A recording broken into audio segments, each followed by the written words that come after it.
우리의 인생이 아무런 어려움이 없이 평탄하기를 우리는 굉장히 많이 기도하는 줄 압니다. 하지만 그 기도와는 전혀 상관없이 우리의 뜻대로 잘 되어지지 않는 우리의 인생살이를 매일같이 경험하고 계시죠.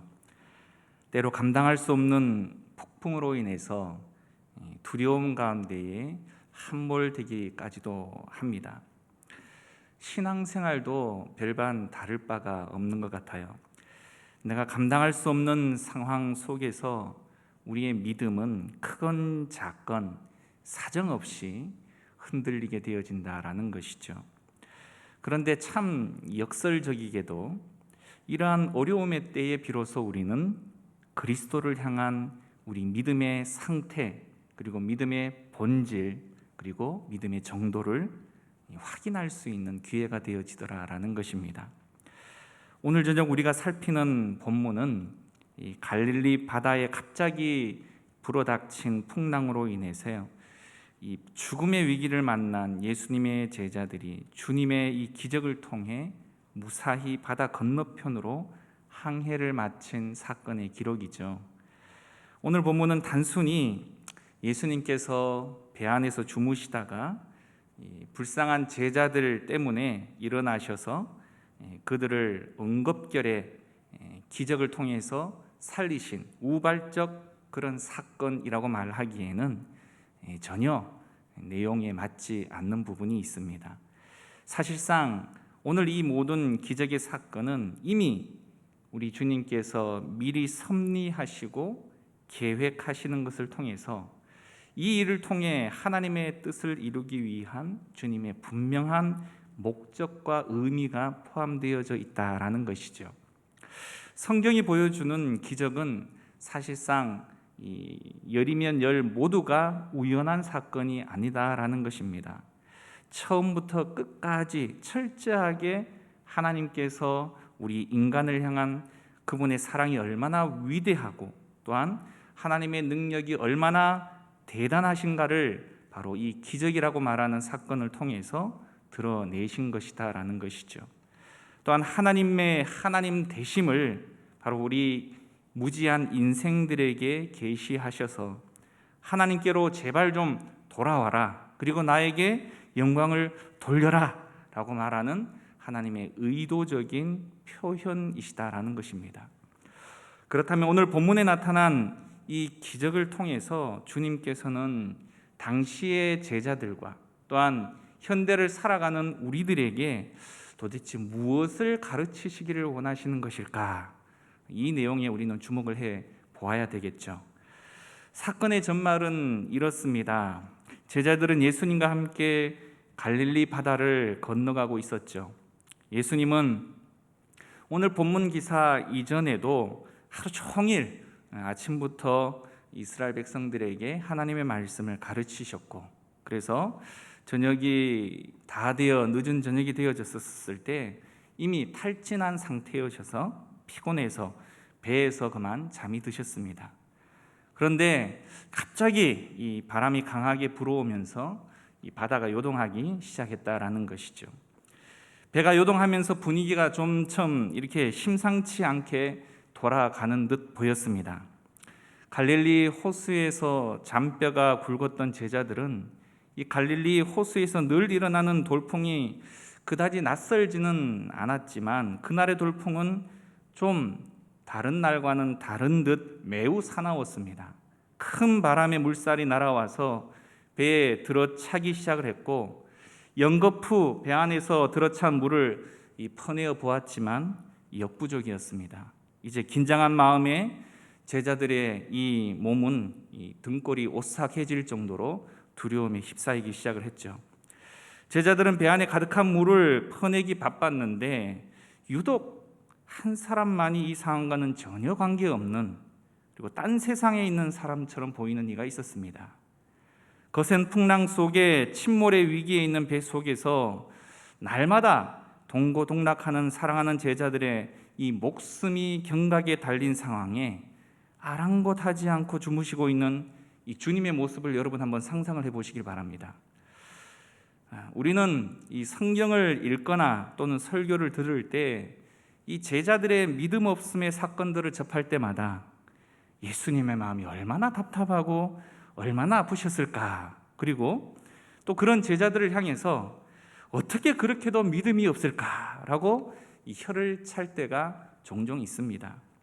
그러면서 한마디 더 하면 죽었던 자를 살리고 병자를 낫게 하고 하나님의 이 어려운 말씀을 너무나도 쉽게 풀어주시고 깊이를 더하는 이 예수님을 직접 두 눈으로 목격하고, 그리고 이 3년씩이나 함께 동고동락했던 그들이 어떻게 해서 예수님을 배반하게 되었을까, 그리고 어떻게 그런 기적을 행하신 그분을 메시아로 믿지 못했을까 의아하게 생각하기도 합니다. 그런데 가만히 보면 사실 우리 주변에 이 천국을 수시로 갔다 왔다 하는 사람들의 간증 여러분 들어보셨죠? 또 죽었다가 기적과 같이 다시금 생명을 얻은 사람들, 유명한 강도요, 조폭이요, 도둑이었던 사람이 철저히 회개하고 목사가 되고 신앙인이 되었다라고 하는 사람들의 간증을 우리는 어렵지 않게 들었던 것입니다. 인생에서 굉장한 체험과 기적을 경험한 사람들은 우리가 가만히 생각해 보면 절대 그 믿음을 버리지 않을 것 같은데도 어떻죠? 얼마 못 되어서 다시 옛 삶으로 돌아가 버리고 불과 같은 그 믿음도 너무 쉽게 식어져 버려 불신자 못지않게 다시금 살아가는 그런 일상의 모습에 대한 내용들을 우리는 가끔 접합니다. 결국 기적이나 체험이 우리의 믿음을 영원히 보장하지는 못한다라는 사실이죠. 오늘 본문의 사건만 보아도 제자들은 그저 평범한 사람들입니다. 유독 믿음이 없던 자들도 아니었다라는 것이죠. 이러한 위험과 어려움을 만나면 누구나 의심할 수도 있고 또한 두려워할 수도 있다라는 것입니다. 그들이 느낀 공포와 두려움은 무엇이었을까요? 예수님은 그저 훌륭한 선생이고 구약 말라기 선지자를 마지막으로 400여 년 중단되었던 하나님의 말씀이 신약에 와서 다시 시작되는 이 유대인의 희망과 같은 존재이자 이분을 통해서라면 정치적으로든 다른 그 어떤 방식으로든지 간에 무언가 지금과 다른 세상, 새로운 세상을 만들어 줄 것만 같은 그런 이 부푼 꿈을 제자들은 안고 있었던 것입니다. 결과론적으로 그들에게 있어서 예수님은 여전히 하나님이신 예수 그리스도가 아니었다라는 것이죠. 그저 자신의 삶이나 또는 한 국가를 새로운 개념으로 바꿀 지도자 정도였다라는 것입니다. 십수년 신앙생활을 하면서도 끝없는 하나님의 말씀을 읽고 기도하고 또 아침부터 저녁까지 주일이 되어지면 봉사를 하면서도 우리는 이 알게 모르게 하나님을 이 제자들과 같이 또 시험하고 있는지도 모를 일입니다. 우리의 본 마음은 여전히 내가 믿는 하나님이 진짜 나를 구원하시는 분은 맞는 것인가? 인생의 근본적인 문제를 해결하실 분이 이분이 맞는 것인가 의심하고 시험하는 삶을 우리는 살아가고 있다라는 것입니다. 말로는 오직 예수, 나의 구원자라고 말은 하지만 나의 모든 것을 그분께 내어 맡기기에는 여전히 무언가 좀 부족하고 찜찜한 구석이 한두 군데가 아니더라라는 것이죠. 또 한 가지의 질문은 하나님 스스로께서 이 성경을 통해 끊임없이 말씀하시는 사랑, 인도하심, 보살핌에 대한 그 약속이 지금 이 시대를 살아가고 있는 우리에게 여전히 유효한가입니다. 다시 말해 제자들이 경험하는 지금의 이 상황을 사랑의 하나님이시라면 먼저는 애초에 이 상황이 발생하지 않도록 미연에 막아주시든지, 그렇지 않습니까? 하나님이신데 아니면 설령 사건이 발생했다 하더라도 이렇게 두려움에 휩싸이지 않도록 우리 주님이 알아서 먼저 잘 상황을 정리할 수 있게끔 처리를 해 주시던지, 전혀 동의를 안 하시네요. 그렇게 해 주셔야 되지 않느냐는 것입니다. 저는 그냥 이 말씀을 대할 때 그렇게 느꼈습니다. 아니면 정말 최소한도로 정신없이 배 안에 들어찬 물을 퍼내기 바쁜 제자들과 같이 좀 팔을 걷어붙이고 이 위험을 함께 대처해 주시는 신용이라도 같이 해 주시는 것이 그나마도 일말 스승으로서의 사랑을 표현하는 것이 아닌가라는 말입니다. 여기까지가 우리들의 생각할 수 있는 영역이죠. 그런데 그분은 제자들과 함께 있으면서도 전혀 도움이 되지 않는, 도리어 없느니만 못한 그런 상황으로 계셨던 것입니다. 사랑하는 여러분, 신앙을 하지만 이 삶의 현실 속에서 그분의 부재를 경험할 때 우리는 의심과 원망의 그물에 걸려서 헤어나오지 못할 때가 너무 많은 것 같습니다. 하나님은 나를 사랑하시기는 하는 건가요? 목사님, 권사님, 장로님들만 사랑하시나요? 아니, 성경 안에서만 역사하시고 지금은 전혀 힘도 쓰지 못하시는 것인가요? 아니면 아예 하나님께서는 살아계신 분이 아니신가요? 내가 지금껏 속아 살고 있었던 것은 아닌가요? 이렇게 반문하며 심각한 고민에 빠진다는 것입니다. 도대체 하나님은 어디 계신가요? 참다 못한 제자들은 이 분노와 경악의 소리를 지르고 있습니다. 38절에 보면 선생님이여 우리가 죽게 된 것을 돌보지 아니하시나이까. 사실 저는 이 말씀을 읽을 때에 그냥 평범하게 줄줄줄줄줄 읽는 것을 별로 좋아하지 않습니다. 감정을 실어서 그때 상황을 좀 담아서, 여러분 이 읽을 때는 지금 당장 예수님 멱살을 잡고 흔들 정도의 이 분노의 마음을 가지고 지금 이 이야기를 했다고 보시면 딱 맞습니다. 앞서 말씀드린 대로 이 외침은 사실상 어쩌면 당연한지도 모를 일입니다. 누가 이런 상황 속에서 제자들을 나무랄 수 있겠습니까?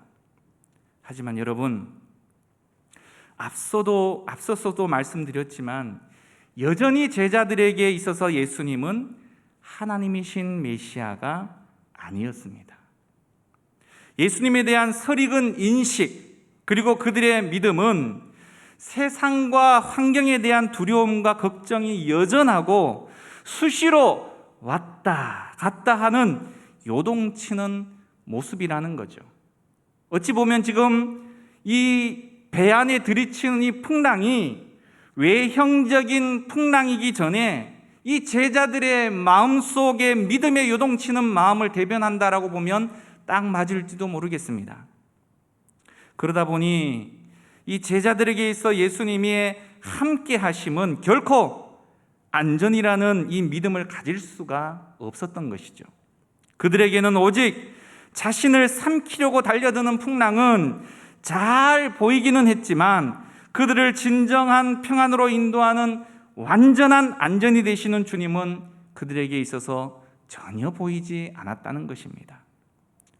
풍랑 속에서도 평온하게 주무시고 계시는 주님이 누구신 줄 그들이 만약 알았다면 여러분 어땠을까요? 자신들과 함께 계신 주님으로 인해 그들이 두려움에 쌓일 필요가 있었을까요?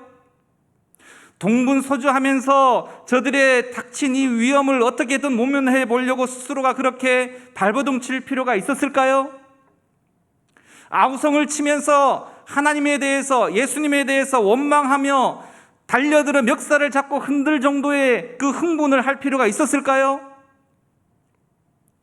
사실상 주님을 깨울 필요도 없었을지 모를 일입니다.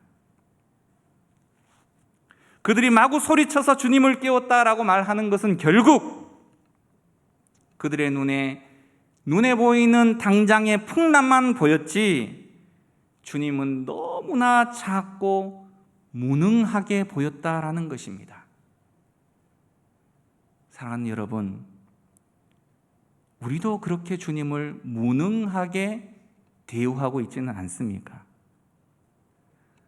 우리도 제자들처럼 주님을 아무 도움도 안 되는 분으로 여기고 이렇듯 제자들이 이 풍랑 앞에서 행동했던 모습과 같은 삶을 여전히 살아가고 있지는 않느냐라는 것입니다.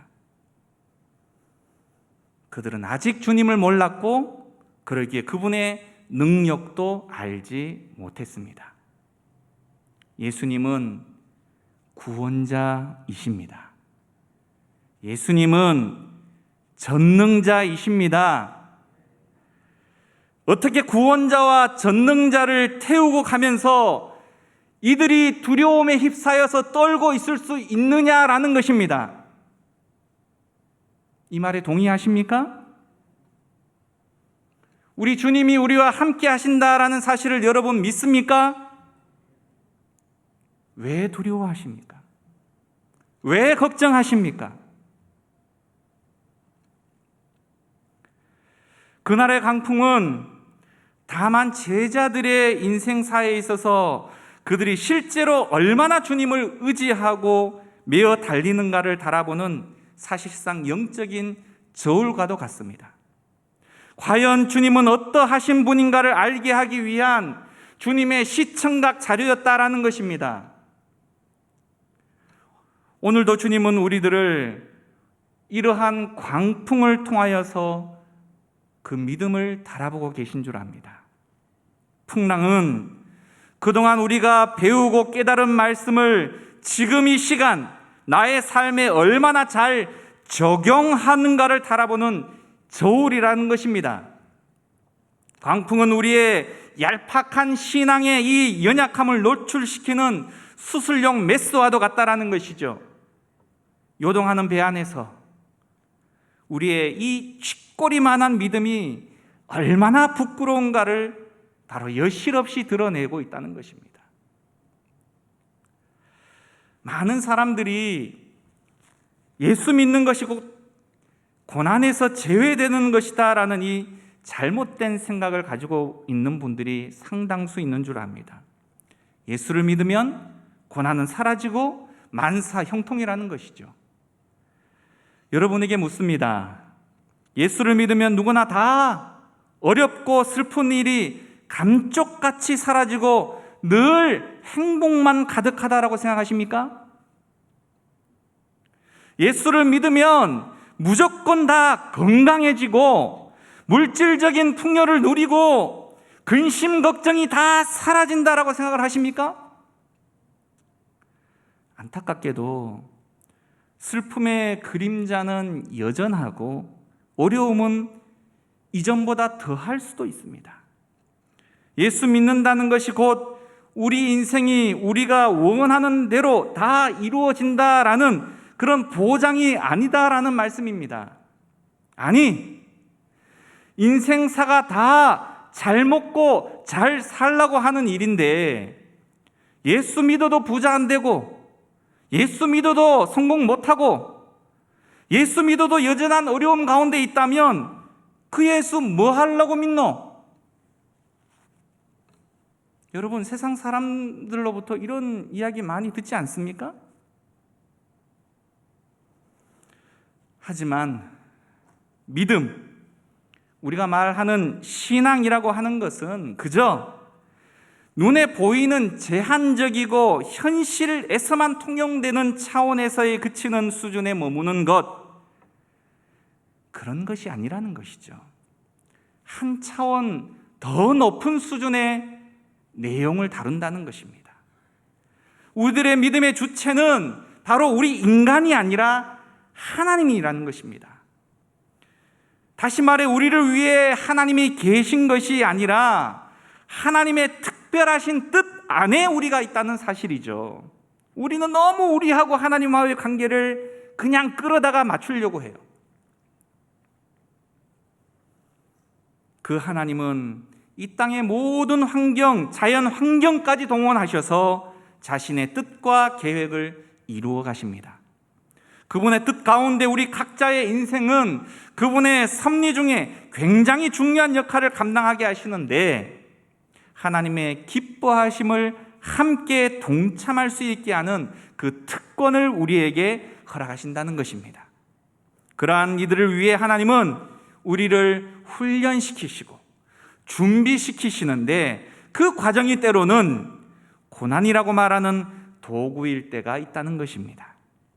그 과정을 통해 우리는 더 깊은 하나님에 대한 이해, 그분의 뜻을 이해하게 되어질 수 있게 되고, 그로 인해 우리는 더 넓은 세상에 대한 우리의 인식과 지혜를 얻게 되고, 우리가 살아가는 이 인생의 참된 가치를 깨닫게 되어진다라는 것이죠.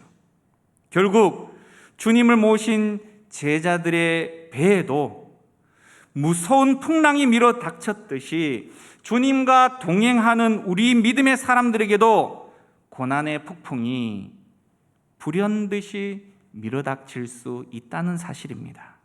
그러나 분명한 사실은 어떠한 거센 풍랑이 불어도 주님을 모신 배를 뒤집어 놓지는 못하고, 설령 뒤집어진다 할지라도 하나님의 더 크고 위대한 역사를 통해 끝내 그분의 목적지까지 도착하게 만드신다는 것입니다.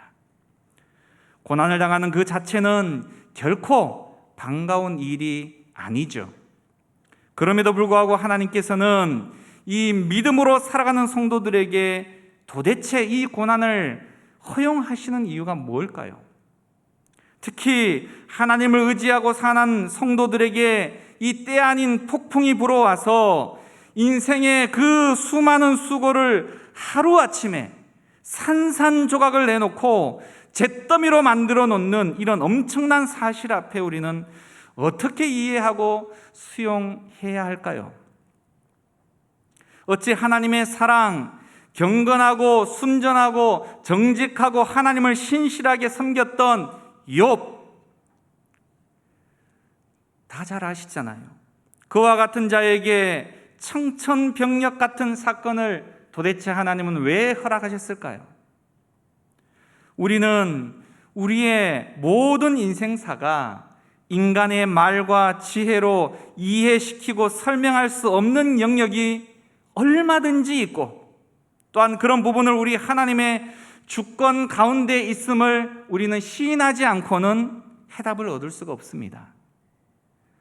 고통이 우리를 지배할 수는 있을지는 몰라도 하나님을 향한 이 믿음은 결국 그 사람의 삶을 한 단계 더 높은 차원으로 이끌어 가시고 참되게 만드신다라는 사실은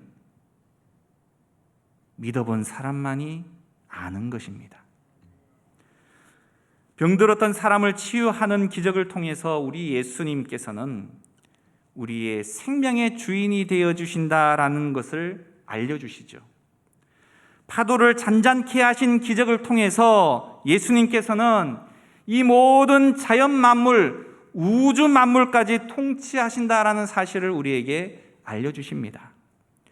주님이 우리의 생명의 주가 되시고 또한 만물의 주가 되신다라는 계시들은 그의 기적 속에서 너무나 잘 드러나고, 결국 이러한 내용들을 통해 우리 생명이 바로 주님께 달려 있고 우리의 환경까지도 그 주님께서 지금도 여전히 주관하고 계심을 우리들에게 말씀하고 있다라는 사실입니다. 우리는 흔히 인생 중에 만나는 수많은 어려움들 앞에서 하나님을 향해서 원망하기 일쑤입니다.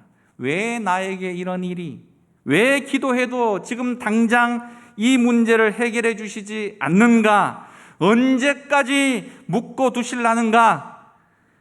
그러면서 우리는 하나님에 대한 믿음의 온도를 식혀가고 있는 것입니다.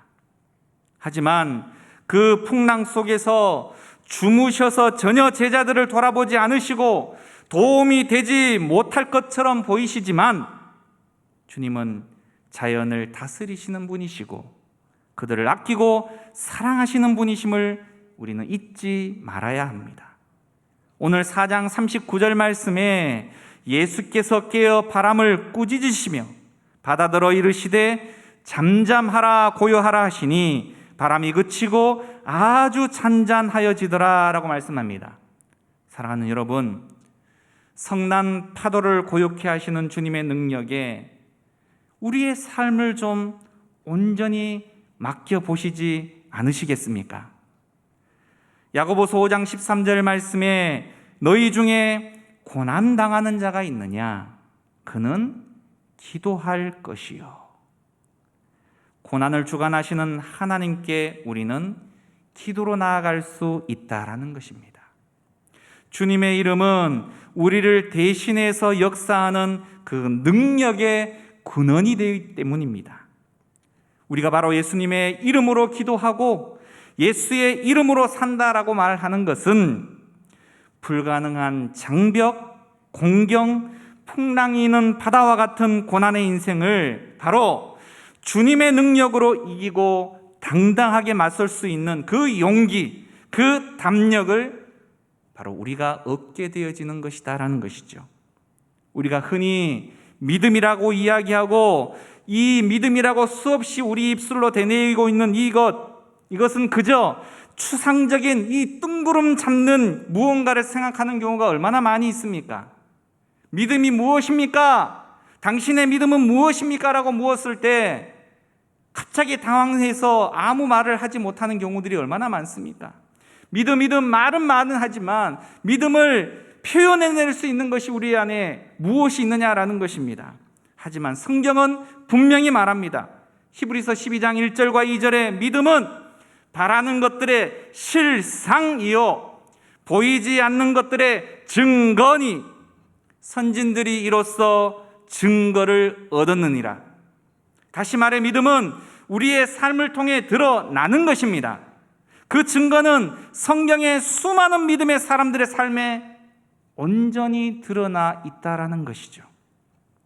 믿음은 풍랑을 멈추게 할 실제적인 능력일 뿐만이 아니라 풍랑 속에서도 참된 평온을 가져다 오게 만드는 힘이다라는 것이죠.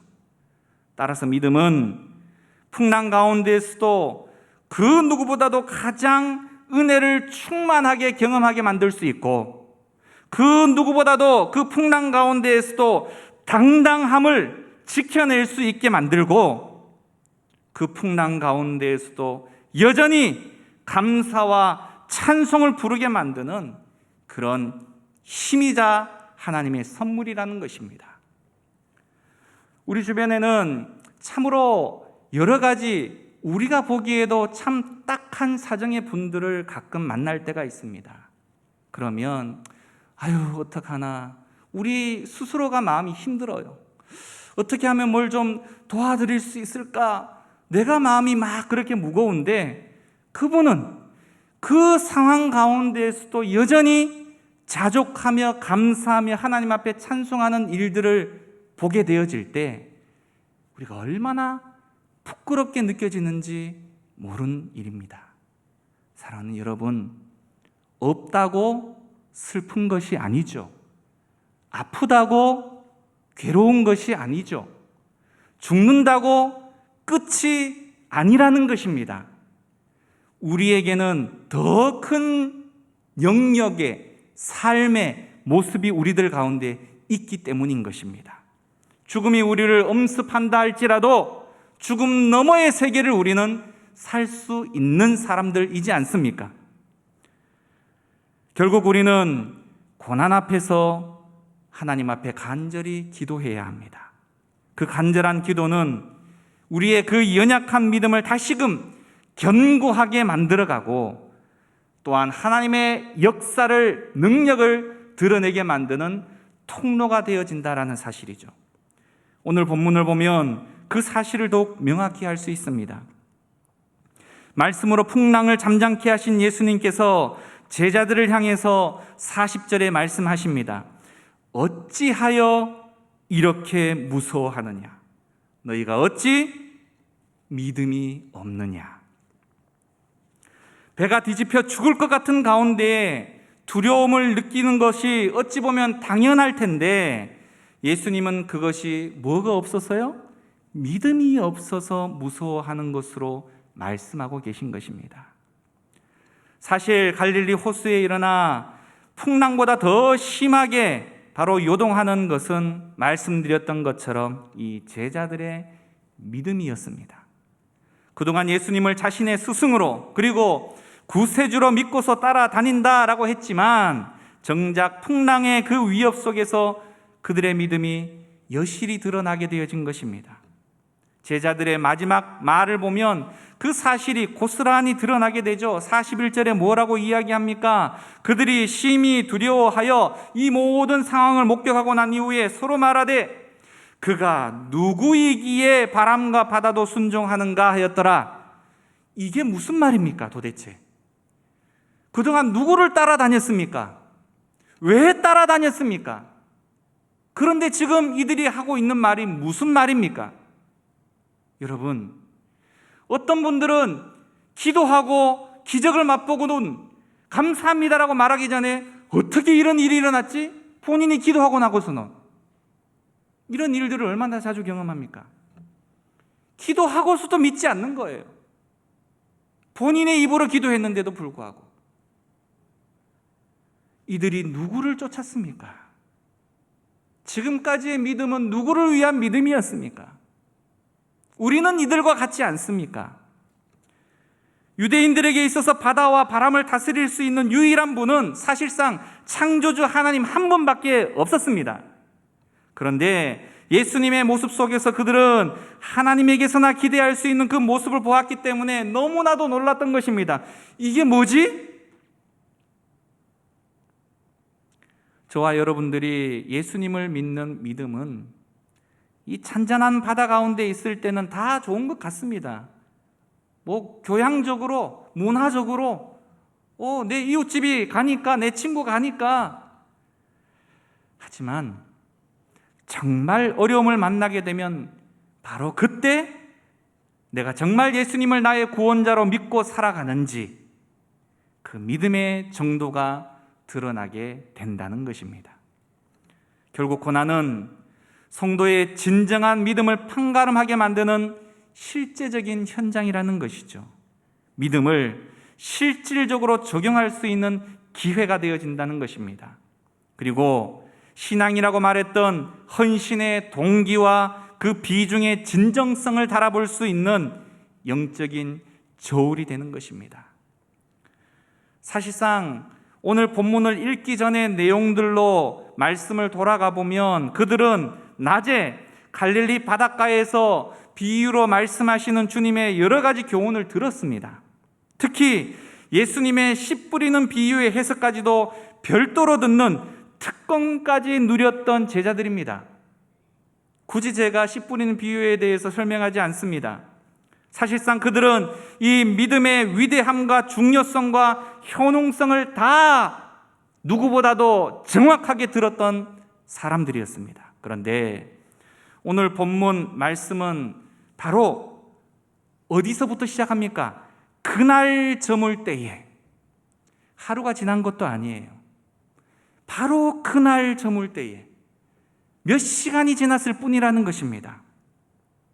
이것은 바로 얼마 전에 그들은 이론적으로 주님의 말씀을 잘 배웠고 그들의 입술로 아멘이라고도 했고 다양한 삶에 나는 이렇게 적용해 볼래, 나는 이렇게 적용해 볼래, 이렇게도 그 마음속에 다짐을 해 보았을 것입니다.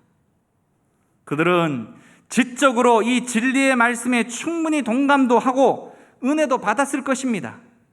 그런데 며칠이 지난 것도 아닌 겨우 몇 시간 후에 그들이 받은 그 말씀을 자신의 삶 속에 실제 상황같이 적용해야만 했던 것입니다.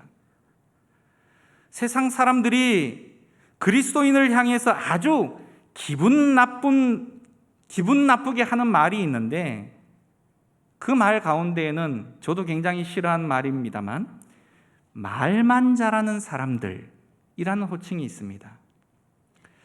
다른 사람들에게는 엄한 선생님처럼 가르치고 지적하면서 사실 자신에게는 결코 적용하며 살아가지 못하는 사람들이라는 말이죠.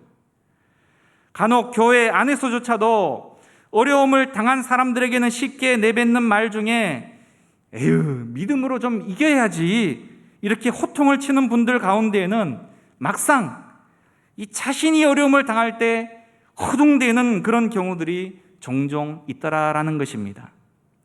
따라서 우리는 우리 스스로에게도 겸손해야만 하고 다른 이들에게도 좀 교훈을 할 때 겸손으로 교훈해야 할 줄 압니다.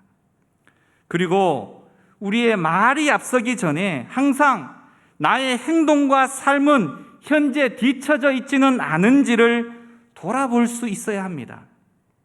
이론만 좀 내세우지 말고 삶에 적용할 준비를 해야 한다는 것이죠.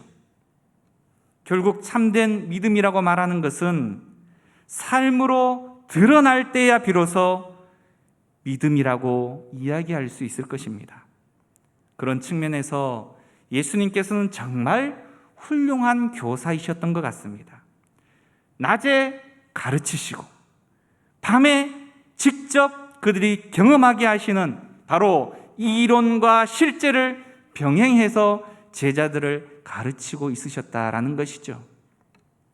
사랑하는 여러분, 죽음과 삶에 대한 우리의 집착, 사실은 이것이 우리를 죽음을 공포로 몰아가게 만든다라는 것이죠.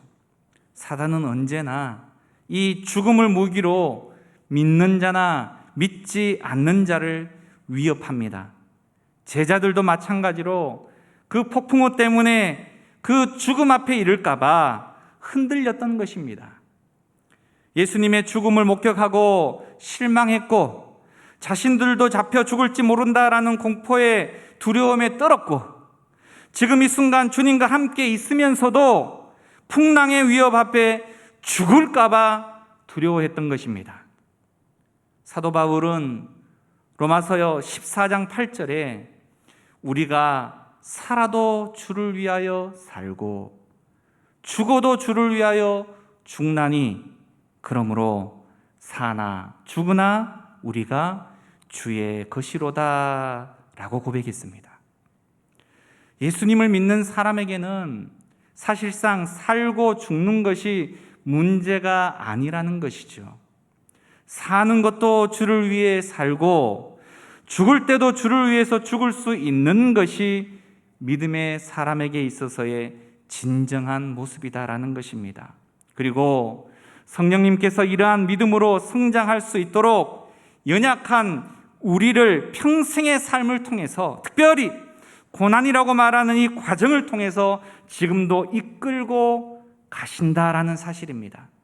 어찌 보면 우리는 고난이 좀 싫고 힘겹기 때문에 좀 그냥 나는 내버려 두셨으면 좋겠어요, 이렇게 외치지만 굳이 끝까지 우리 주님께서는 포기하지 않으시고 믿음 없는 모습 그대로 우리를 내버려 두지 않으시고 훈련시켜서 더 큰 믿음의 상태로 이끌고 믿음의 장부로 세워 가시는 중이시다라는 것입니다.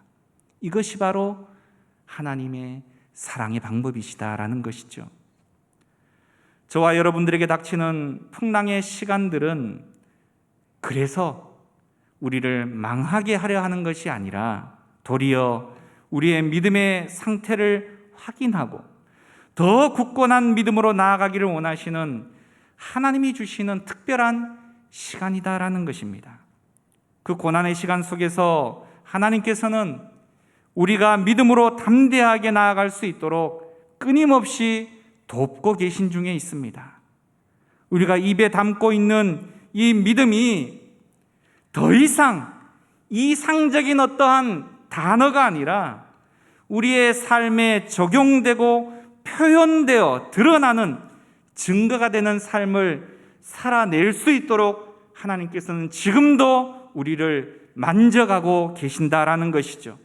따라서 성도가 두려워해야 할 대상은 이 경제적인 풍랑, 육신적이고 세상적인 풍랑이 전혀 아닙니다. 오히려 예수님을 믿는다라고 말하면서 구원의 확신도 없고 성령의 능력 없이 살아가는 이 영적인 게으름, 그리고 나태가 바로 우리가 정말 두려워해야 할 대상이다라는 것이죠. 하나님의 도우심을 구하면서 우리는 그래서 꾸준히 믿음의 도전 앞에 신실하게 살아갈 때에 하나님께서는 저와 여러분들을 외면하지 않으시고 도와주십니다. 사나 죽으나 하나님을 위해서 살아가는 그 믿음의 사람으로 우리를 세워주신다라는 것이죠. 고난에 예외된 사람은 아무도 없습니다. 그러하기에 고난 앞에 성도는 더욱 하나님을 신뢰할 수 있어야 하고 그분의 이름을 부르짖어야 할 것입니다. 고난을 통해 우리의 믿음은 확연히 드러나게 되어지는 것이죠.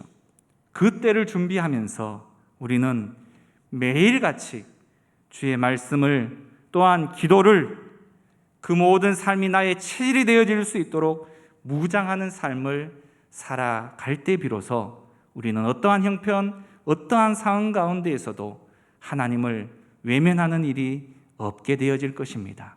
그 믿음은 하나님이 인정하시는 별과 같이 빛나는 믿음이 될 것입니다. 이 시간 함께 기도할 때 오늘의 말씀을 생각하시면서 우리 스스로의 신앙을 점검해 보시기를 원합니다.